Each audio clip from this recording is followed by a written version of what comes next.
ইতিহাসের পাতার কিছু ঘটনা সংগ্রহ করেছি, যা শুনে ঈমান আমল আরো দৃঢ় করেছি।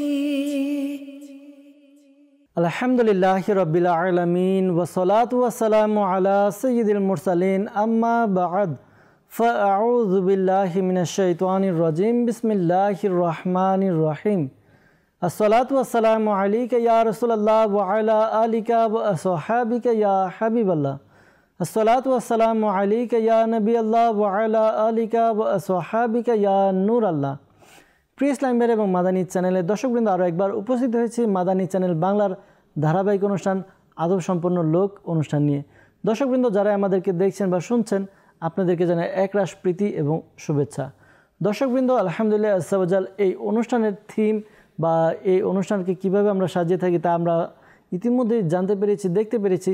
এই অনুষ্ঠানের মধ্যে আমরা চেষ্টা করেছি আল্লাহ তাআলার আদব সম্পর্কে, আল্লাহ তাআলার নামের যে আদব রয়েছে, কিভাবে আমরা আদব রক্ষা করব, প্রিয় নবী রাসূল আরবি সরকারে দু আলম সাল্লাল্লাহু আলাইহি ওয়াসাল্লামের নামের আদব সম্পর্কে জানতে পেরেছি।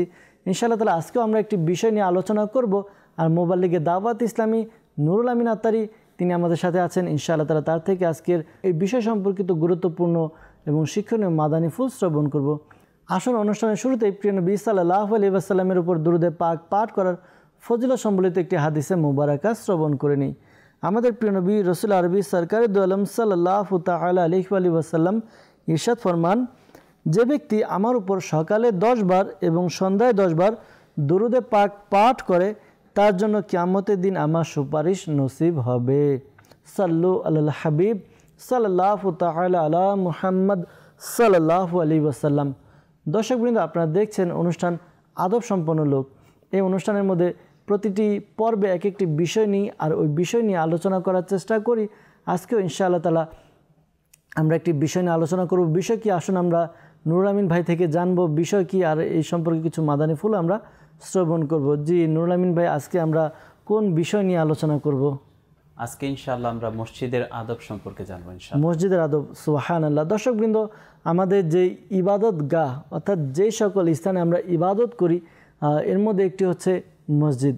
জি হ্যাঁ, মসজিদের মধ্যে মানুষ আসে, নামাজ পড়ে, ইবাদত করে, বিভিন্ন ইবাদতের মধ্যে মশগুল হয়। আমরা মসজিদের সম্মান কিভাবে রক্ষা করব, মসজিদের আদব কিভাবে রক্ষা করা উচিত, মসজিদে যখন আমরা প্রবেশ করি আমাদের নিজের অবস্থা কেমন থাকা উচিত, এ সকল বিষয় নিয়ে আমরা ইনশাআল্লাহ তাআলা আলোচনা করব। পাশাপাশি বুজুর্গানে দিন মসজিদে কীরূপ আদব করেছেন তাও জানবো, যেন আমাদের মনের মধ্যে এই উৎসাহ উদ্দীপনা চলে আসে, যেন আমরা যেন মসজিদের আদব রক্ষা করি। অনেক সময় দেখা যায় যে মসজিদের মধ্যে অনেক ময়লা আবর্জনা দেখা যায়, অনেক কিছু দেখা যায়। তো এই সম্পর্কে জানবো যে এগুলো আমাদের কি করা উচিত, বা আমরা যদি এই মসজিদকে পরিষ্কার পরিচ্ছন্ন রাখি তো এর ফজিলত কী রয়েছে, এ সম্পর্কে ইনশাআল্লাহ তাআলা বিস্তারিত আমরা জানার চেষ্টা করব। তো ভালো ভালো নিয়ত করে নিই আল্লাহ তাআলা এবং তার রাসূল সাল্লাল্লাহু আলাইহি ওয়াসাল্লামের সন্তুষ্টি অর্জন, এবং এই অনুষ্ঠানকে শুরু থেকে শেষ পর্যন্ত দেখব। যা কিছু শুনবো আমরা নিজেরা মনে রাখবো, আমল করার চেষ্টা করবো ইনশাআল্লাহ তাআলা। তো নুরুল আমিন ভাই, আপনার কাছে আসবো প্রথমে, যে আমাদেরকে মসজিদের আদব, মসজিদ সম্পর্কে কিছু মাদানী ফুল যদি প্রদান করতেন। জি, মসজিদের মাদানী ফুল প্রদান করার পূর্বে আমি একটি ঘটনা বলি, যে এক সাহাবিয়া রাদিয়াল্লাহু তাআলা আনহা, যিনি মসজিদ পরিষ্কার করতেন। আচ্ছা, তার একটি ঘটনা আমরা শুনি। যখন মসজিদের আদব সম্পর্কে আমরা জানতে পারবো, মসজিদের ফজিলত সম্পর্কে জানতে পারবো, তখন আদব করার আগ্রহ সৃষ্টি হবে। সুবহানাল্লাহ। হযরত সাইয়্যিদুনা উবাইদ বিন মারজুক রাদিয়াল্লাহু তাআলা আনহু থেকে বর্ণিত, মদিনা শরীফের মধ্যে এক মহিলা মসজিদ পরিষ্কার করত। যখন তার ইন্তেকাল হয়ে গেল, তখন তার ইন্তেকালের খবর রাসূল সাল্লাল্লাহু আলাইহি ওয়াসাল্লামের দরবারে পৌঁছানো হলো না। তো তার জানাজা দাফন কাফন হয়ে গেল। যখন রাসূল সাল্লাল্লাহু আলাইহি ওয়াসাল্লাম তার কবরের পাশ দিয়ে যাচ্ছিলেন, তখন আল্লাহ রাসূল সাল্লাল্লাহু আলাইহি ওয়াসাল্লাম জিজ্ঞাসা করলেন যে এটা কার কবর? তখন রাসূল সাল্লাল্লাহু আলাইহি ওয়াসাল্লামের সাহাবী রাদিয়াল্লাহু তাআলা আনহুম তারা আরজ করলেন, ইয়া রাসূলুল্লাহ, এটা হচ্ছে ওই মহিলার কবর। আল্লাহ। রাসূল সাল্লাল্লাহু আলাইহি ওয়াসাল্লাম কী করলেন দেখেন। রাসূল সাল্লাল্লাহু আলাইহি ওয়াসাল্লাম বললেন যে ওই মহিলা যে মসজিদ পরিষ্কার করত, সাহাবাই কারাম আলিমুর রিদওয়ান বললেন, জি হা ইয়া রাসূলুল্লাহ, তিনি ওই মহিলা। তখন রাসূল সাল্লাল্লাহু আলাইহি সাল্লাম বললেন, তোমরা সবাই কাতার করো। আচ্ছা, কাতার করো। তখন রাসূল সাল্লাল্লাহু আলাইহি সাল্লাম ওই সাহাবী এবং রাসূল সাল্লাল্লাহু আলাইহি সাল্লাম নিজে তার জানাজা পড়লেন। সুবহানাল্লাহ। তার জানাজা পড়ার পরে, নামাজ আদায় করার পরে ওই মহিলাকে উদ্দেশ্য করে বলল যে তুমি কোন আমলটি উত্তম পেয়েছো। মৃত যে রয়েছে তার সাথে কথা বলছে, তার সাথে কথা বলছে, কবরকে সম্বোধন করে বলছে যে তুমি তোমার কোন আমলটাকে উত্তম পেয়েছো। আল্লাহ, সুবহানাল্লাহ। সাহাবায়ে কেরাম আরজ করলেন, ইয়া রাসূলুল্লাহ, সে কি আপনার আওয়াজ শুনতে পাচ্ছে? রাসূল সাল্লাল্লাহু আলাইহি সাল্লাম বললেন, তোমাদের চেয়ে বেশি শুনতে পাচ্ছে, তোমাদের চেয়ে আরও বেশি শুনছে সে। তখন ওই সাহাবিয়া রাদিয়াল্লাহু তাআলা আনহা তিনি এর প্রতি উত্তরে বলেছিলেন যে আমি মসজিদ পরিষ্কার করতাম সেটাই উত্তম আমল হিসেবে পেয়েছি। সুবহানাল্লাহ, সুবহানাল্লাহ। আসলে দর্শকবৃন্দ, এই যে ঘটনা শুনলাম যে অনেক বড় এবং খুব বড় একটি আমল, মসজিদ পরিষ্কার করা, মসজিদে আদব করা। তো বাস্তবিকই মসজিদের আদব রক্ষা করার জন্য মসজিদ পরিষ্কার পরিচ্ছন্ন রাখা এটা খুবই প্রয়োজন। আর আলহামদুলিল্লাহ অনেক মুসলমান এমন রয়েছে যারা বিশেষ করে দেখা যায় এমনি তো 5 ওয়াক্ত নামাজের আগে পরে অনেকে মসজিদ পরিষ্কার করে, যারা এই চিন্তা ভাবনা রাখে যে না, মসজিদ আল্লাহ তাআলার ঘর, আল্লাহ তাআলার ঘরের মধ্যে আল্লাহ তাআলার মেহমানরা আসবে, এসে এখানে সিজদা করবে, নামাজ পড়বে, রুকু করবে।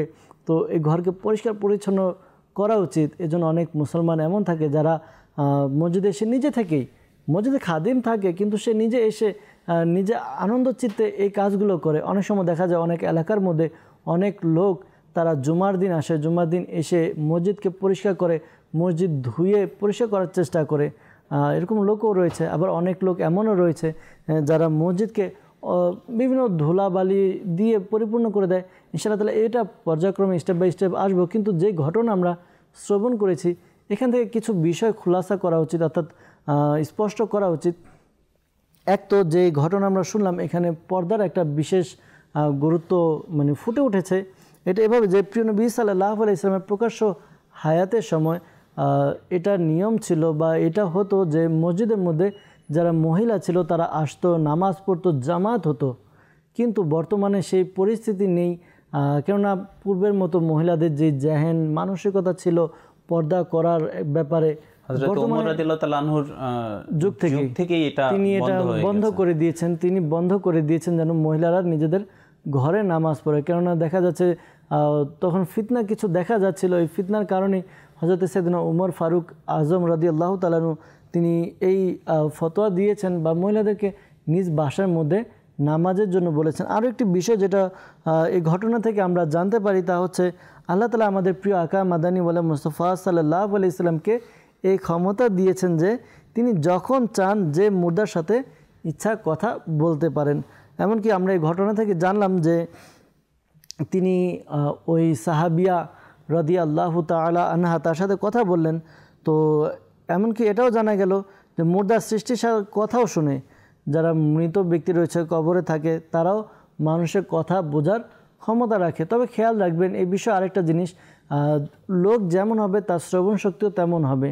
যদি কোনো সাধারণ ব্যক্তি থাকে তাহলে সাধারণভাবে, অর্থাৎ দুনিয়াতে আমরা যেই অবস্থানে ছিলাম বা যে অবস্থানে থাকি ওই অবস্থায় যেরূপ আমাদের অবস্থান তেমনই। যেমন আমি একজন সাধারণ মানুষ, তো কেউ যদি আমাকে দূর থেকে, যেমন এই এলাকা নয় অন্য এলাকা থেকে আমাকে স্মরণ করে তো আমি শুনবো না। ঠিক তেমনি কবরের মধ্যেও একই অবস্থা। যদি কোনো সাধারণ ব্যক্তির কবর হয় তাহলে সেখানে যদি দূর থেকে কেউ ডাকে তাহলে শুনে না। কিন্তু যারা বুজুর্গানে দিন হয়, আউলিয়া কিরাম, যারা দুনিয়াতে জীবদ্দশায় থাকা অবস্থায় যেখান থেকে আমরা যদি আউলিয়া কিরামকে জীবিত অবস্থায় আমরা যদি ডাকি, আহ্বান করি বা দোয়া করি তাহলে তারা শুনতে পান, তারা আমাদের সাহায্য সহযোগিতা করেন।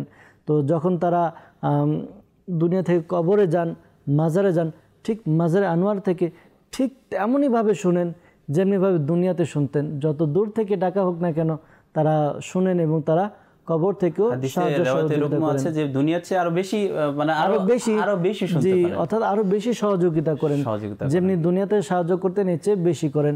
তো এটা একটা আলাদা চ্যাপ্টার, আমি একটু স্পষ্ট করে দিলাম বা মাদানী ফুল ছিল বললাম। কিন্তু আমাদের আজকের যে বিষয় মসজিদের আদব, আসলে মসজিদের আদব আমাদের রক্ষা করা উচিত। মসজিদের আদব রক্ষা করার ক্ষেত্রে একটি ঘটনা আমি বর্ণনা করতে চাচ্ছি। আলা হযরত রাহমাতুল্লাহ তাআলা আলাইহি তিনি খুব মসজিদের আদব করতেন, সম্মান করতেন। তো একটি ঘটনা এরকম রয়েছে যে আলা হযরত রাহমাতুল্লাহ তাআলা আলাইহি রমজানুল মোবারকে তিনি কি করলেন, ইতিকাফ করার জন্য মসজিদে অবস্থান করলেন, ইতিকাফ করছিলেন।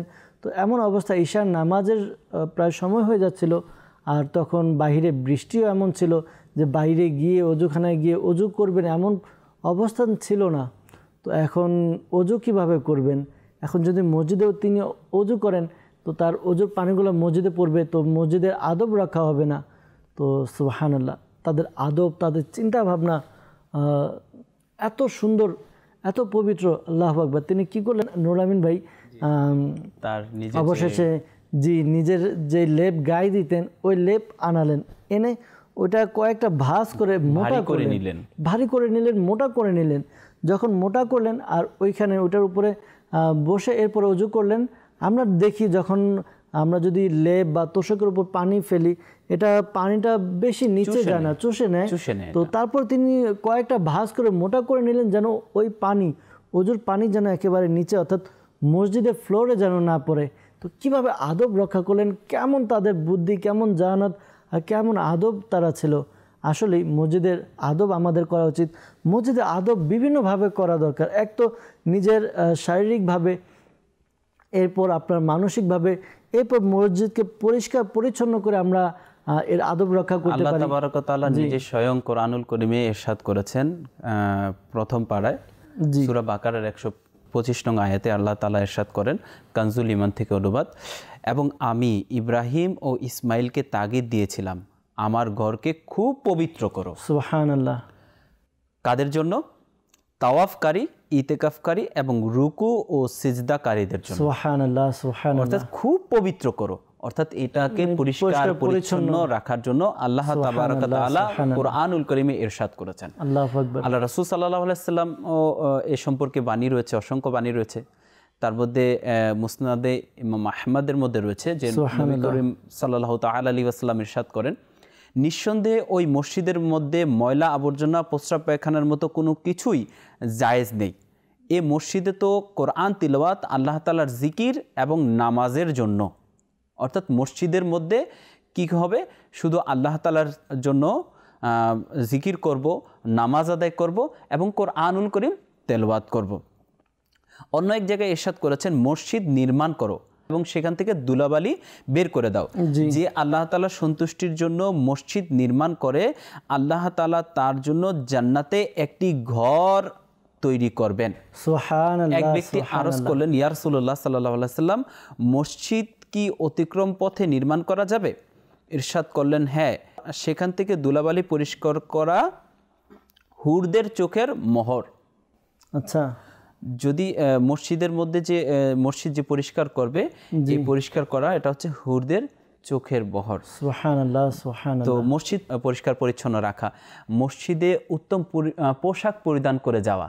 আল্লাহ তাআলা স্বয়ং কোরআনুল কারীমে ইরশাদ করেন, হে আদম সন্তানগণ, স্বীয় উত্তম পোশাক পরিচ্ছদ পরিধান করে তোমরা মসজিদে প্রবেশ করো। সুবহানাল্লাহ, সুবহানাল্লাহ। ইমামে আজম আবু হানিফা রাহমাতুল্লাহি তাআলা আলাইহি নামাজের জন্য আলাদা তিনি কি রাখতেন? পোশাক রাখতেন। সেই পোশাক পরে ইমামে আজম আবু হানিফা রাহমাতুল্লাহি তাআলা আলাইহি সেই পোশাক পরিধান করে নামাজ আদায় করতেন। শুধু মসজিদে যেতেন বা নামাজ পড়তেন, নামাজের জন্য তিনি আলাদা পোশাক পরিধান করে তিনি নামাজ আদায় করতেন। আল্লাহ তাবারক ওয়া তাআলার দরবারে যাব, তার সাথে কথাবার্তা বলবো, কারণ নামাজ তো আল্লাহ তাআলার সাথে মেরাজ করা। তো আল্লাহ তাআলার সাথে মেরাজ করব, আমি খারাপ পোশাক পরিধান করে আল্লাহ তাআলার কাছে সাথে মেরাজ করব? তো আল্লাহ তাআলার ঘরে যাচ্ছি, তাহলে আমার পোশাক পরিচ্ছদ কেমন হওয়া উচিত? তো আল্লাহ তাআলা নিজেই বলে দিয়েছেন যে স্বীয় উত্তম পোশাক পরিধান করে মসজিদে প্রবেশ করো। আসলে আমাদের চিন্তা ভাবনার মধ্যে অনেক ঘাটতি রয়েছে নুরুল আমিন ভাই, যে বিষয়টা আপনি এখন বললেন, যে দেখুন ইমামে আজম বা বুজুর্গানে দিন তাদের যেই চিন্তাধারা যে আল্লাহ তাআলার ঘরে যাব আমি, সবচেয়ে উত্তম জায়গা, যেটা উৎকৃষ্ট জায়গা বলা হয়েছে মসজিদ। এই মসজিদে যাব তো আমার পোশাক কেমন থাকা উচিত? কিন্তু আজকাল আমাদের টেন্ডেন্সি বা আমাদের চিন্তাধারা এমন, যদি কোথাও বেড়াতে যাই, কোনো বিয়ে শাদীর অনুষ্ঠানে যাই, তখন কোনো ভালো কিছুতে যাই, পোশাকটা পরি। তখন ভালো পোশাক পরিধান করি, যে আমার ঘরের মধ্যে আচ্ছা এটা একটা ভালো, আরেকটা আচ্ছা মানিয়েছে আমাকে, এগুলো দেখে তারপর আমরা অনুষ্ঠানে যাই। কিন্তু সবচাইতে উৎকৃষ্ট জায়গায় যাব, সবচাইতে উৎকৃষ্ট আল্লাহ তাআলার দরবারে হাজিরি দিব, আল্লাহ তাআলার কাছে প্রার্থনা করব, আল্লাহ তাআলার মিরাজে যাব, সেখানে আমরা যাই, এমনভাবে যাই যে নিজের পোশাকের ঠিক থাকে না। আমি এমনও ব্যক্তি দেখেছি, বলতে আফসোস লাগে, যে নিজে কাজ করছে, এক তো কাজ করছে কিন্তু কাজ করার দ্বারা তার কাপড় মোটামুটি ঠিক আছে, এটা হলো একটা আলাদা বিষয়। কিন্তু ওই ব্যক্তি সে যে মসজিদে এসেছে, তার যেই হয়তোবা কোনো মানে কারখানায় কাজ করে তেল মেশিনের এগুলো পোশাকের মধ্যে লাগানো, এমনকি শরীর থেকে গন্ধ বের হচ্ছে। আপনি যেটা বলছেন, যদি গন্ধ বের হয়, রাসূল সাল্লাল্লাহু আলাইহি ওয়াসাল্লাম তো এটা ইরশাদও করেছেন যে গন্ধযুক্ত যাতে অবস্থায় আমরা মসজিদে প্রবেশ না করি। এমনকি গন্ধ কতটুকু গন্ধ, ফোকায়ে কেরাম বলেন যে আমরা গোস কাটি কুরবানির সময় বা যে কোনো সময় একটা গোস, সেই গোসের কিন্তু শুরুতে কোনো গন্ধ থাকে না, গন্ধ থাকে না। সেই গোস মসজিদে নিয়ে যাওয়ার হুকুমও নাই। এমনকি বলা হয়েছে যদি আপনার মুখে দুর্গন্ধ থাকে, মুখের দুর্গন্ধ তো সহজে বোঝা যায় না, আমরা সামনে যে থাকে সেও অনেক সময় বুঝে না, যেহেতু সবসময় আর মুখ খুলি না। বলা হয়েছে যে মসজিদে যতক্ষণ পর্যন্ত আপনার মুখের দুর্গন্ধ না যাবে ততক্ষণ পর্যন্ত আপনি মসজিদে যেতে পারবেন না। আল্লাহ আল্লাহ, এটা তো সাধারণ একটা বিষয় বললেন আমাদের নুরুল আমিন ভাই, যে যদি নিজের মুখে একটা, আমাদের মুখে সাধারণত একটা ন্যাচারাল একটা গন্ধ বের হয়, সেটা যদি একটু গন্ধটা বেশি হয় সেটা নিয়ে মসজিদে যাওয়া যাবে না। কিন্তু অনেক ব্যক্তি পান, গুটকা, সিগারেট এগুলো খাওয়ার পরে হয়তো একটু কুলি করে বাস ফর্মালিটি পালন একটু কুলি করে বাস মসজিদে প্রবেশ করলো। তো মনে রাখবেন, মসজিদে প্রবেশ তো করে নিলাম, তো এমনি তো বাহ্যিকভাবে কেউ আমাদেরকে আটকাচ্ছে না, কিছু বলছে না, কিন্তু এতে ফেরেশতাদের কষ্ট হয়। কিতাবের মধ্যে বর্ণিত হয়েছে, যখন মানুষ নামাজে দাঁড়ায় তিলাওয়াত করার জন্য মুখ খুলে, ফেরেশতারা তাদের মুখের সাথে ওই নামাজরত ব্যক্তির মুখ লাগিয়ে নেয়। কিন্তু একটু চিন্তা করি, আমি যখন নামাজে দাঁড়াবো, মুখ খুলবো, তখন আমার থেকে যে দুর্গন্ধ, তো এতে দেখা যায় ফেরেশতাদের কষ্ট হয়। এই জন্য বলা হয়েছে যে ময়লা পোশাক বা এমন কোনো কিছু যেটা দ্বারা দুর্গন্ধ আসে, এমন কিছু করে মসজিদে না যাওয়ার জন্য। জি, মসজিদের আদবের ব্যাপারে আরো কিছু আমার বলা ছিল, যে আসলে আমরা এক তো মসজিদে দুর্গন্ধ যাতে তার শরীর থেকে না যায়, আপনি যেটা বলছিলেন, আমি যেটা বলছিলাম, পাশাপাশি মসজিদে যাতে কথাবার্তা না হয়, মসজিদে দুনিয়াবি কোনো কথাবার্তা না বলা, এটা একটা মসজিদের আদবের ভিতরে একটি আদব হচ্ছে মসজিদে যাতে দুনিয়াবি কথাবার্তা না বলা হয়, উচ্চ আওয়াজে যাতে কথাবার্তা না বলা হয়, এবং মসজিদে যাতে যদি কোনো কিছু হারানো যায়, মসজিদে এসে তার এলান না করা যে আমার এটা হারিয়ে গেছে, এটার কেউ কি পেয়েছেন। এটা তো অনেক সময় অহরহ হয়ে থাকে মসজিদে। আল্লাহ রাসূল সাল্লাল্লাহু আলাইহি ওয়াসাল্লাম স্বয়ং বলেছেন, যদি এরকম কাউকে করতে দেখো তাহলে তোমরা দোয়া করো যাতে সেই ব্যক্তি ওই জিনিসটা না পায়। আল্লাহ আল্লাহ, একটু চিন্তা করা উচিত। আসলে এটা সচরাচর অহরহ দেখা যায় যে কোনো কিছু হারিয়ে গিয়েছে, মসজিদে মাইক দ্বারা এলান করা হচ্ছে, মাইক দিয়ে এলান করা হচ্ছে যে এমন জিনিসটা হারিয়ে গিয়েছে, যদি কেউ পান ফেরত দিবেন। অনেক সময় দেখা যায় যে আমরা মসজিদে জুতা রেখে এরপরে নামাজ আদায় করি, এসে দেখি জুতা নেই, তো এরপর পুরো মসজিদ তন্ন তন্ন করে আমরা খুঁজে ফিরি। তো এটাও নিষেধ করা হয়েছে যে মসজিদে যদি কোনো কিছু হারানো যায়, চুরি হয়, এগুলো যেন আমরা না খুঁজি। তো আমরা এগুলো একটা আদবের মধ্যে, যে আমরা মসজিদে আসছি, মসজিদে আদব রক্ষা করা। ঠিক তেমনি যেটি নুরুল আমিন ভাই বললেন, যে যখনই মসজিদে প্রবেশ করব আমরা যেন নিজের আওয়াজকে বড় না করি, ছোট মানে বড় না করি। তো এটা আমরা কিভাবে বুঝবো যে আমার আওয়াজটা উঁচু হচ্ছে? এটা আসলে আমি যখন কথাবার্তা বলবো, একজন আরেকজনের সাথে কথাবার্তা বলবো, তখন তো বোঝা, এমনি তো নর্মালি আমরা মসজিদে দুনিয়াবি কোনো কথাবার্তা বলাই যাবে না, মসজিদে দুনিয়াবি কথাবার্তা বলা এমনিতে নিষেধ। দ্বিতীয়ত আমি যদি কারোর সাথে কথা বলি, কোনো দিনই কথা বলি, তাহলে আওয়াজ আমরা কথা বলতে পারবো, যার সাথে আমি কথা বলবো সে যাতে শুনতে পারে অতটুকু আওয়াজেই বলবো কথা। কিন্তু দূর থেকে কাউকে ডাকা যে এদিকে আসেন, এরকমটা করা নিষেধ, উচ্চ আওয়াজ করে করাটা নিষেধ। আরও কিছু আদবের কথা আপনাকে বলতে চাই, মাদানী চ্যানেলের দর্শকদেরকে শোনাতে চাই, যে মসজিদের আদব, আরেকটি আদব হচ্ছে মসজিদকে আবাদ করা। আচ্ছা। মসজিদের অন্যতম একটা আদব হচ্ছে মসজিদকে আবাদ করা। আপনি মসজিদ নির্মাণ করলেন, মসজিদ অনেক টাইলস করলেন, অনেক সুসজ্জিত করলেন, লাইট দিলেন, ফ্যান লাগালেন, কিন্তু মুসল্লি নাই। ওই শুরুর দিকে আমি কিছু কথা বলেছিলাম যে মসজিদের আদব বিভিন্নভাবে রক্ষা করা যায়। এক তো হচ্ছে নিজে আসলাম তো আমার পোশাক পরিচ্ছদ যেন পরিষ্কার থাকে। এক তো যে মসজিদ রয়েছে যেটা আপনি বলছেন যে এটাও একটা আদবের। এবং আল্লাহ তাবারক ওয়া তাআলা কোরআনুল কারীমে ইরশাদ করেন, কানজুল ঈমান থেকে অনুবাদ, আল্লাহর মসজিদ সমূহ তারাই আবাদ করে যারা আল্লাহ ও কিয়ামত দিবসের উপর ঈমান রাখে। আল্লাহু আকবার। অর্থাৎ যারা কিয়ামত দিবসের উপর ঈমান রাখে, আল্লাহর উপর ঈমান রাখে, তারাই মসজিদকে আবাদ করে। আর মসজিদের আবাদটা হচ্ছে একটা অন্যতম একটা আদবের মধ্যে পড়ে। আপনি মসজিদের আদব করে শুধু দূর থেকে চলে গেলেন তাহলে সেটা আদব হলো না। মসজিদে পরিষ্কার করব এটাও একটি আদব। পাশাপাশি মসজিদকে আবাদ করা, অর্থাৎ মসজিদে আসা, মসজিদে আবাদ হচ্ছে মুসল্লি দ্বারা আবাদ করা। জি জি জি, আবাদ বলতে মুসল্লিরা, এখানে মুসল্লিরা আসবে, এলাকার যারা মুসল্লি রয়েছে তাদেরকে দাওয়াত দেওয়া, তোমরা নামাজ পড়তে আসো না কেন, তাদেরকে নেকির দাওয়াত দেওয়া, যাতে মসজিদে ঘটনা মনে পড়ে গেল আমার নুরুল আমিন ভাই। অনেক সময় দর্শকবৃন্দ, এই যে আমরা এলাকার মধ্যে আমাদের টাকা আছে, বাস আমাদের আত্মীয় স্বজন বিদেশ থেকে টাকা আনালাম বা সবাই মিলে উদ্যোগ নিয়ে মসজিদ নির্মাণ করলাম, বাস শেষ না, এমন না। মসজিদ আবাদ করা এটাও আমাদের দায়িত্ব। আর মসজিদ বান্দার জন্য দোয়াও করে, আবার মসজিদ বান্দার জন্য বদদোয়াও করে। একটি ঘটনা এরকম, এক বুজুর্গ রহমতুল্লাহ তাআলা আলাইহি তিনি সফরে কোথাও যাচ্ছিলেন, তো পথিমধ্যে রাত্র হলো, রাতের বেলা। তো যখন রাত হলো তখন তিনি কি করলেন, ওই মসজিদে অবস্থান করবেন। তিনি মসজিদে অবস্থান করবেন, অবস্থান করার জন্য মসজিদে প্রবেশ করলেন, ভিতরে ঢুকলেন। যখন ভিতরে ঢুকলেন তখন তিনি কান্নার আওয়াজ শুনছিলেন, ফুপিয়ে ফুপিয়ে কান্না করছে। তো এত আশ্চর্য, তিনি আশ্চর্য হলেন, এই রাতের বেলা মসজিদের মধ্যে কে কান্না করছে। তিনি মসজিদে প্রবেশ করলেন, গিয়ে দেখলেন আশেপাশে কাউকে দেখা যাচ্ছে না। তিনি ওই কান্নার আওয়াজ এর দিকে লক্ষ্য করে তিনি যাচ্ছিলেন। তো তিনি সামনে যেতে দেয়াল থেকে আওয়াজ আসছে, কান্নার আওয়াজ আসছে, আর এই দোয়া হচ্ছে, ইয়া আল্লাহ, যে ব্যক্তি যারা এই মসজিদকে নির্মাণ তো করেছে কিন্তু এই মসজিদকে আবাদ করছে না, লোক দ্বারা আবাদ করছে না, তাদেরকে ধ্বংস করো। তো এই দোয়া তিনি শুনে তার মনের মধ্যে ভয় ঢুকে গেল।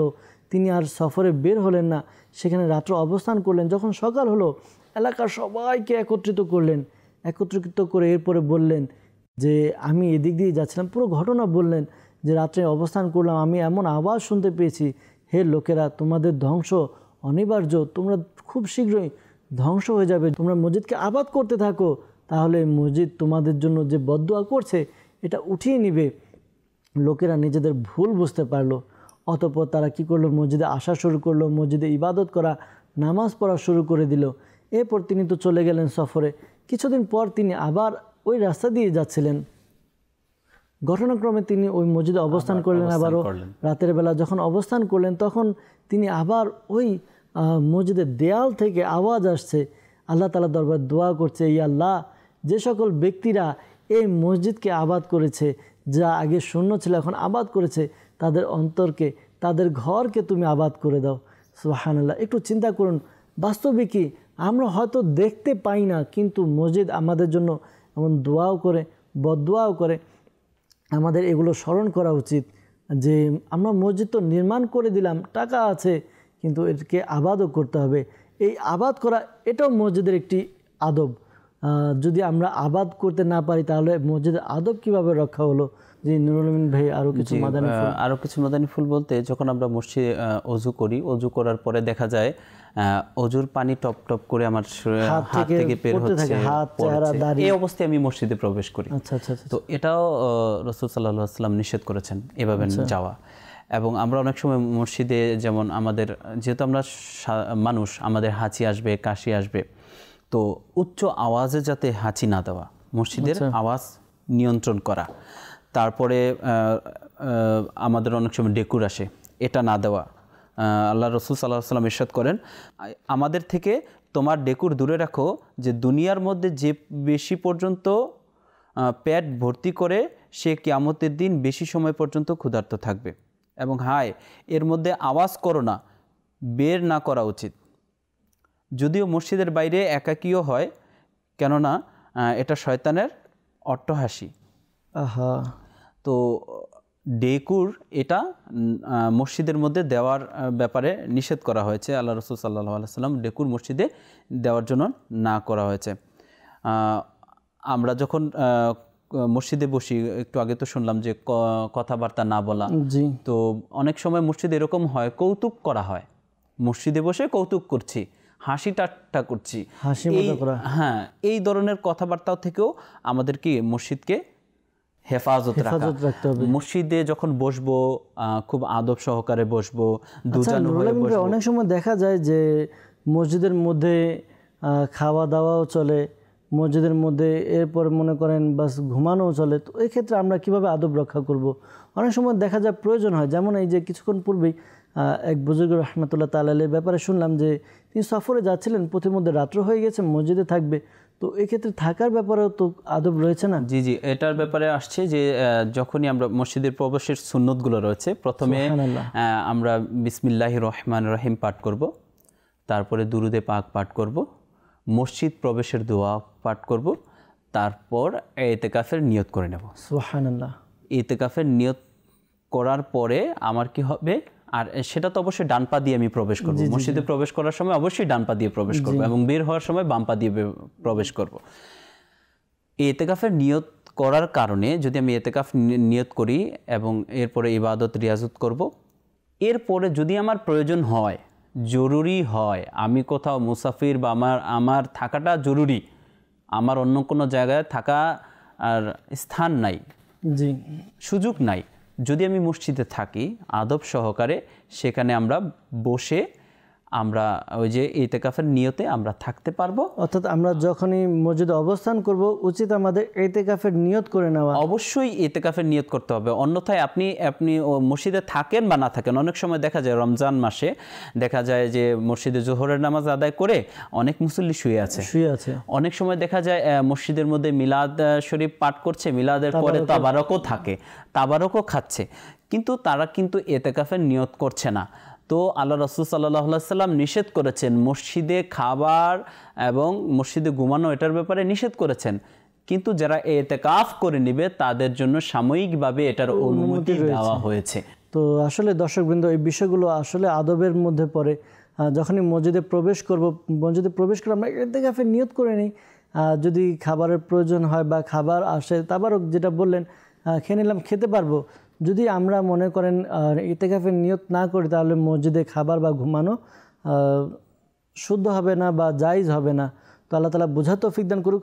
মসজিদের আদবগুলোর মধ্যে কিছু কিছু বিষয় রয়েছে। অনেক সময় দেখা যায় আমরা অনেক খাবার খেয়ে বাসা থেকে বা আজান হয়ে গেছে নামাজের জন্য চলে গেলাম, কিছু খাবার এমন রয়েছে যে খাবারগুলো খেয়ে মসজিদে যাওয়া উচিত নয়। সময় শেষের দিকে এই কারণে সংক্ষিপ্তভাবে বলে দিচ্ছি, যে সকল খাবার আমাদের মুখে দুর্গন্ধ সৃষ্টি করে, যেমন কাঁচা পেঁয়াজ যদি আমরা খাই, দেখা যায় মুখের মধ্যে দুর্গন্ধ হবে। কাঁচা রসুন খেলে, অর্থাৎ এমন খাবার যেগুলো দ্বারা মুখে দুর্গন্ধ আসে, এমন খাবার খেয়ে যেন আমরা সাথে সাথে মসজিদে প্রবেশ না করি। আর যদি মসজিদে যেতেও হয় তাহলে যেন ভালোভাবে মুখকে ওয়াশ করে নিই, ওয়াশ করে এরপরে যেন মসজিদে আমরা প্রবেশ করি। আসলে দর্শকবৃন্দ, বলার তো আরও অনেক কিছু আছে। মসজিদের আদব রক্ষা করা এমন একটি ঘর, যে ঘরের তুলনা হয় না, সবচেয়ে উৎকৃষ্ট জায়গা। তো ওই জায়গার আদব খুব সুন্দরভাবে আমাদেরকে পালন করতে হবে, রক্ষা করতে হবে। আশা করি আমরা বুঝতে পেরেছি। আর নিয়ত করে নিই ইনশাআল্লাহ তাআলা, যা কিছু আমরা শুনেছি, যা কিছু বুঝতে পেরেছি, আমরা প্রায় সবাই মসজিদে যায় না। ইসলামী ভাই যারা রয়েছে, এমন ব্যক্তি এমনকি উনি যারা মসজিদে প্রবেশ করে না। তো আমরা ইনশাআল্লাহ তাআলা যখনই মসজিদে যাব, মসজিদের আদবগুলো আমরা রক্ষা করব ইনশাআল্লাহ তাআলা। তো আল্লাহ তাআলা আমাদেরকে আমল করার তৌফিক দান করুক। দর্শকবৃন্দ, সময় শেষের দিকে বিদায়ও নিতে হবে। পরবর্তী অনুষ্ঠান দেখার আমন্ত্রণ জানিয়ে এখানেই শেষ করব। ভালো থাকুন, সুস্থ থাকুন, মাদানী চ্যানেলের সঙ্গে থাকুন। সাল্লু আলাল হাবিব সাল্লাল্লাহু তাআলা আলা মুহাম্মদ সাল্লাল্লাহু আলাইহি ওয়াসাল্লাম। ইতিহাসের পাতার কিছু ঘটনা সংগ্রহ করেছি, যা শুনে ঈমান আমল আরো দৃঢ় করেছি।